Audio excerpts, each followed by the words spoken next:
আসসালামু আলাইকুম everyone, circuit Bangla টিমের পক্ষ থেকে সকলকে স্বাগতম।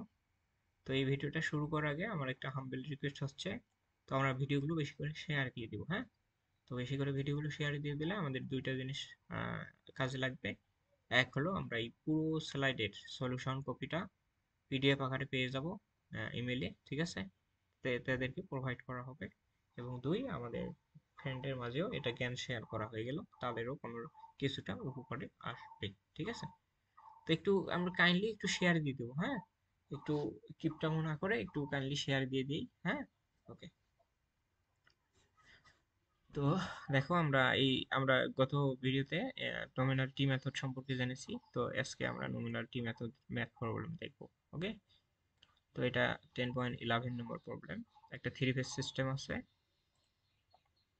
থ্রি ফেজ সিস্টেম, ফ্রিকোয়েন্সি দেওয়া আছে 50 হার্জ, এবং এটা লম্বা হতো 100 কিলোমিটার। ওকে, এবং রেজিস্ট্যান্স পার কিলোমিটার পার ফেজের মান দেওয়া আছে এত, রিঅ্যাকট্যান্স পার ফেজের মান দেওয়া আছে, পার কিলোমিটার পার ফেজের মান দেওয়া আছে 0.2, সাসেপ্টেন্স পার কিলোমিটার পার ফেজের মান এত সিমেন্স দেওয়া আছে। ওকে, আর এগুলো ডিটারমাইন করতে হবে হচ্ছে sending in current voltage, sending in current voltage, তারপর কি, হ্যাঁ, sending in current, sending in voltage, sending in power factor and transmission efficiency, এবং লাস্ট আরেকটা বলছে supplying efficiency when supplying a balanced load এত কিলোওয়াট, 66 কেভি, এবং power factor 0.8 lagging. অর্থাৎ আমাদের লোডের রিসিভিং এন্ডের আমাদের মানটা দেওয়া আছে, ভোল্টেজ মানটা দেওয়া আছে, এবং এর পাওয়ার ফ্যাক্টর দেওয়া আছে। হ্যাঁ, এবং লোডের পাওয়ারটাও দেওয়া আছে 10,000 কিলোওয়াট। তো আমাদের কি করতে হবে, সলিউশন করতে হবে এটা। তো আমি যেসব বিষয় দেওয়া আছে, যে ডাটাগুলো, সেগুলো একটু ডানে রেখে রাখি।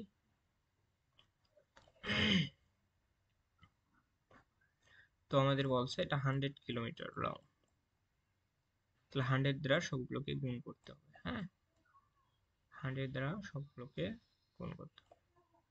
তাহলে রেজিস্ট্যান্সের মান কত হবে? 100 গুণন 0.1, দ্যাট মিনস 10 ওহম। রিঅ্যাকট্যান্স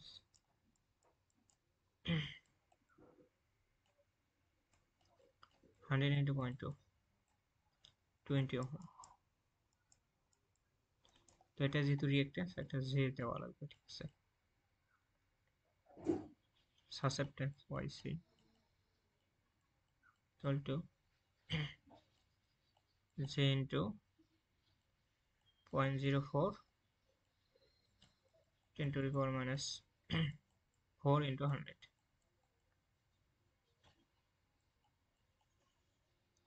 তাহলে এটাকে করলে কত হয়, যে এই 0.2টা উঠে যাবে, that means 4 into 10 to the power minus 4 এত সাসেপ্টেন্স। তো সব ডাটা নিলাম। হ্যাঁ, তো আরো কিছু ডাটা দেওয়া আছে। পাওয়ার, আমাদের পাওয়ারের মান দেওয়া আছে, আউটপুট পাওয়ার 10,000।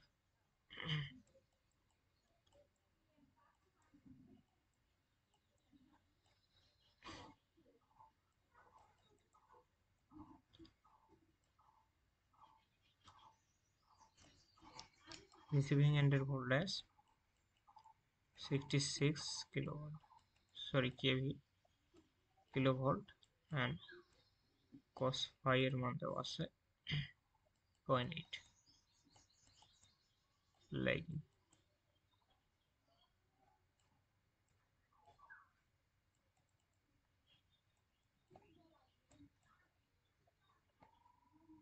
তো যেসব ডাটা দেওয়া ছিল সেসব লিখলাম। হ্যাঁ, তো আমাদের কাজ শেষ, আমাদের ডাটা লেখা শেষ। তো এখন দেখি, ডিটারমাইন করি।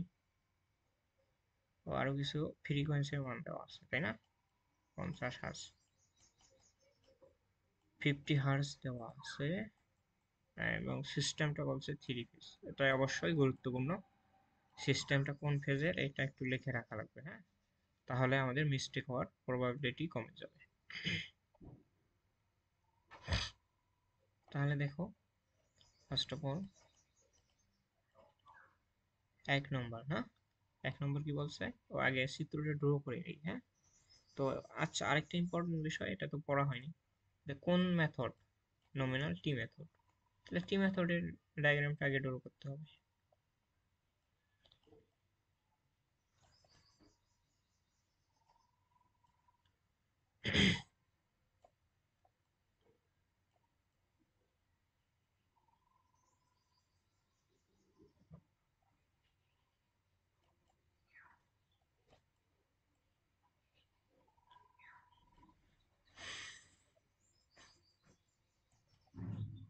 এখানে আমাদের একটা লোড আছে, তাই না?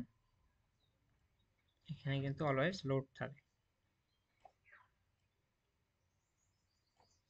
এল তে লোড, আর এখানে একটা ক্যাপাসিটর।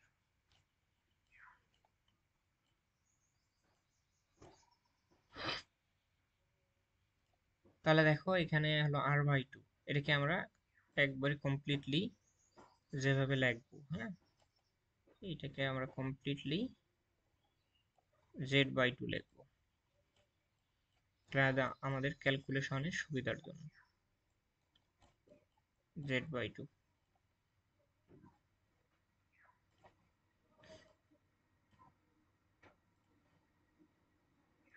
ওকে। তাহলে এখানে কি আছে, 10 প্লাস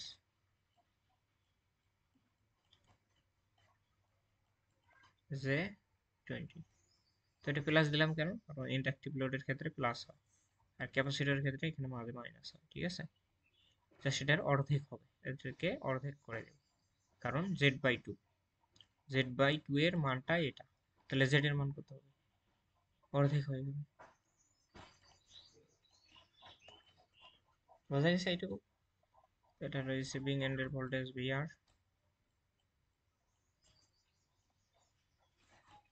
এইদিকে যে লোডের মধ্য দিয়ে যে কারেন্টটা ফ্লো হবে সেটা হবে IR,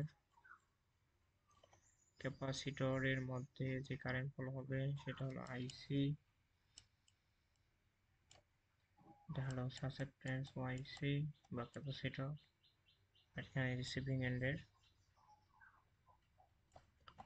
এখানে রিসিভিং এন্ড ভোল্টেজ VS,